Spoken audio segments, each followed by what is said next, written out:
नहीं तो ये आपका जिंक भी बेकार और आपने फास्फोरस डाला है वो भी बेकार। भैया पहली खाद डालने का सही समय क्या होता है? पहली खाद किस अवस्था पे देनी चाहिए? खेत में कितना पानी होना चाहिए? खेत कितना सूखा होना चाहिए? और सबसे बड़ी बात, अगर खेत में खाद डालने के बाद तुरंत बाद बारिश आ जाए या कुछ समय बाद बारिश आ जाए तो ऐसी स्थिति में किसान को क्या करना चाहिए? धान में पहली खाद में केवल यूरिया दें या एनपीके भी डालें? कितनी मात्रा डालें? किस समय पर डालें? वीडियो में पूरी जानकारी मिलेगी। अगर चैनल पर पहली बार है कृपया चैनल को सब्सक्राइब करें, वीडियो को लाइक और शेयर करें। नमस्कार सिंह सर। नमस्कार जी। अभी मैं बात करूं, आप पहला खाद दे रहे हैं, ये कौन सा खाद लगा रहे हैं? अभी हम इसमें पहला खाद लगा रहे हैं नर्सरी लगाने के बाद। नर्सरी लगाने के बाद जी।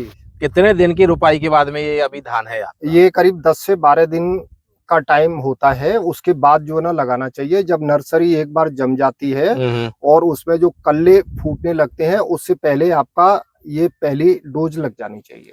इसमें मैं कुछ देख रहा हूँ कि कुछ जगह ये सूखा हुआ भी मुझे दिख रहा है, जलता हुआ भी दिख रहा है, तो ये धान जल रहा है या कुछ अन्य स्थिति है? इसमें ये जो खरपतवार होता है, इसमें करीब 4 दिन पहले खरपतवार की दवा दी गई है। अच्छा।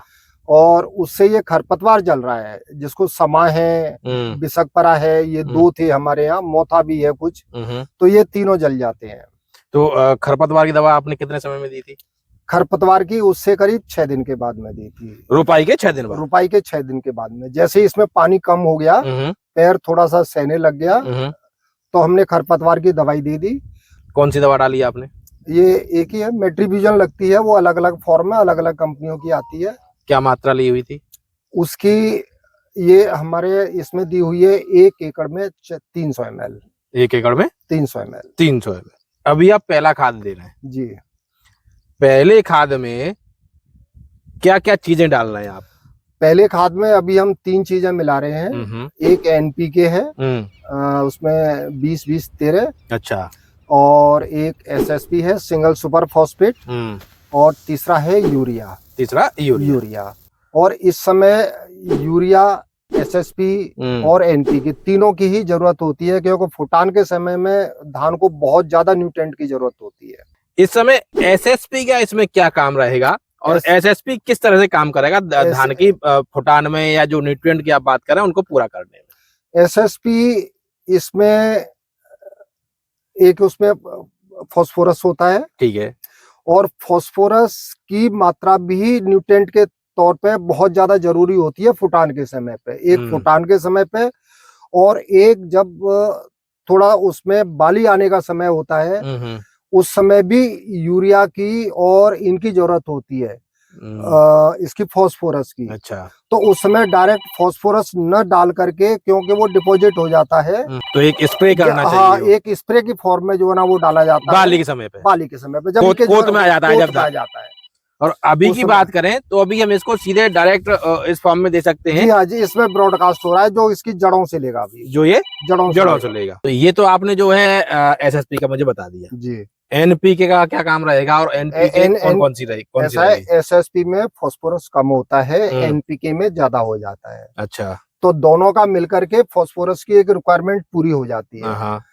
और अभी जैसे हमने इसमें जमीन में डाल रहे हैं, तो इसको बाद में भी बाद तक काम करता है ये लास्ट तक। अभी का डाला हुआ? हाँ जी, इसके बाद फास्फोरस नहीं डलेगा इसमें। अच्छा। अभी जो एनपीके यूज कर रहे हैं, कौन सा एनपीके यूज कर रहे हैं? एनपीके 20-20-13। 20-20-13। तो ये अभी आप कितने समय पर इसमें डलवा रहे हैं?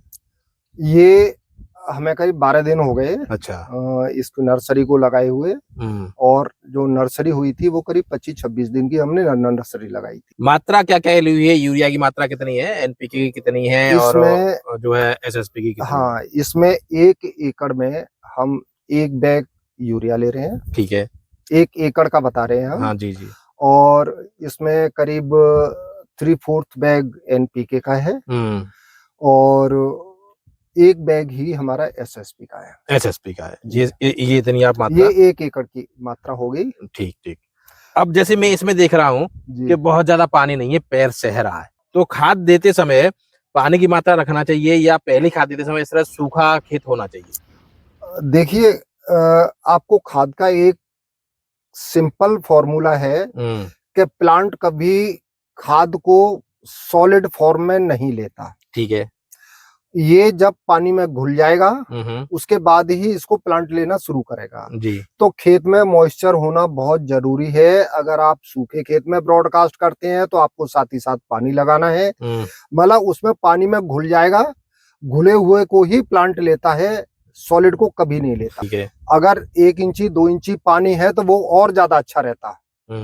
अभी जैसे ये है और हमें पता है कि कल रात से बारिश होने वाली है और अभी भी इसमें मॉइस्चर है काफी, तो हम इसको अभी ब्रॉडकास्ट कर रहे हैं। उसके बाद कल से बारिश होनी है तो वो भर जाएगा पानी। मतलब पानी देने की आवश्यकता आपको पानी इसमें हाँ नहीं रहेगी, क्योंकि 3-4 दिन बारिश है। खाद देने के बाद आपको क्या लगता है कि फुटान किस तरह का होगा? एक पौधे से आपको करीब करीब कितने कल्ले मिलने की आशा है कि भाई इतने कल्ले तो इतना फुटान तो इस खाद के बाद होना चाहिए? ये इसमें अभी डोज लग रहा है पहला, और एक जो पहले रुपाई थी उसमें हमारा 5 दिन हो गए, उसमें पहला खाद लग चुका है। अच्छा, वो भी आपको दिखाएंगे तो आप खुद ही डिफरेंस करेंगे कि 5-6 दिन में कितना फर्क पड़ा है इसका। तो साथियों, पहली खाद के रूप में केवल अकेला यूरिया काम नहीं करेगा। यूरिया के अतिरिक्त भी आपको दूसरे पोषण देने हैं, जैसे पोटास है, फास्फोरस है। फास्फोरस का काम बता दिया भैया, फुटान के समय में फास्फोरस की बहुत ज्यादा आवश्यकता होती है। पोटास के बारे में थोड़ा सा बताइए, पोटास का क्या काम रहता है इसमें? अभी इसके बाद में जब इसमें कोथ पे आ जाएगी, कोथ से पहले पोटास की बहुत ज्यादा जरूरत रहती है। ठीक है। एक गेहूं और धान दोनों ही फसल ऐसी हैं कि ये गेहूं और धान दोनों ही जमीन में से पोटास को बहुत ज्यादा एब्जॉर्ब करते हैं जी। और पोटास का जो मेन काम होता है, जो इसमें फास्फोरस डिपॉजिट है जमीन में, एक जमीन में आपका डिपॉजिट हो गया, ठीक, और रूट इसकी ज्यादा गहरी नहीं जाती धान की जी। तो रूट और फास्फोरस दोनों में बीच में गैप बन जाता है मिट्टी, तो वो फास्फोरस ऐसा ही डिपॉजिट बना रहेगा, वो कभी रूट लेगी नहीं उसको। अब पोटास इसमें डल जाएगा तो पोटास एक मीडिएटर का, एक कैरियर का काम करता है कि उस फास्फोरस को नीचे से लेकर के जड़ों तक पहुंचाएगा। मतलब अगर हम सॉलिड फॉर्म में फास्फोरस दे रहे हैं तो उसके साथ में हमें पोटास देना चाहिए, बिल्कुल, जिससे कि आसानी से जड़ें उसको फास्फोरस को ले पाए। अभी हमने जमीन में डाला है, इसमें से करीब 50% ही जो है ना प्लांट ले पाएगा, 50% जो है ना जमीन में नीचे चला जाएगा पानी के साथ में, उसको जो है ना पोटास ही निकाल पाएगा। तो भैया पोटास भी बहुत ज्यादा जरूरी हो जाता है, केवल फास्फोरस देने से आपका काम नहीं चलेगा। अगर आप फास्फोरस देते हो तो आधी से अधिक मात्रा जमीन में ऐसे के ऐसे ही पड़ी रहेगी, वो जड़ों को नहीं मिलेगी, पौधों को नहीं मिलेगी, तो आपके फास्फोरस डालने का कोई फायदा नहीं रहेगा। तो इसलिए जो भी एनपीके लें उसमें पोटास की मात्रा बिल्कुल जरूरी है कि भाई पोटास की मात्रा भी उसमें होनी चाहिए। ये तो पहली खाद हो गई सिंह साहब। अब पहली खाद के बाद में किसान जो है अगली खाद का प्लान करता है। अब पहली खाद में ही आप इतनी सारी चीजें दिए दे रहे हो, तो अगली खाद में फिर क्या देने के लिए रह जाएगा? नहीं, एक देखिए हमने इसमें फास्फोरस और यूरिया 2 चीज पे फोकस किया है। ठीक है, 2 चीज की हमने जरूरत पूरी की है, और यूरिया की और फास्फोरस की लास्ट तक जरूरत रहती है प्लांट को। अब उसके बाद में हम एक हमारा जिंक नहीं डाला है हमने। हाँ जी, जिंक नहीं डाला आपने इसमें? जिंक नहीं डाला, लेकिन जिंक और फास्फोरस जो है ना आपस में रिएक्शन करते हैं। अच्छा, इन दोनों में कम से कम 20 दिन का गैप होना बहुत जरूरी है, नहीं तो ये आपका जिंक भी बेकार और आपने फास्फोरस डाला है वो भी बेकार, क्योंकि ये दोनों आपस में इमीडिएट रिएक्शन करते हैं। 20 दिन का गैप रखना बहुत जरूरी है।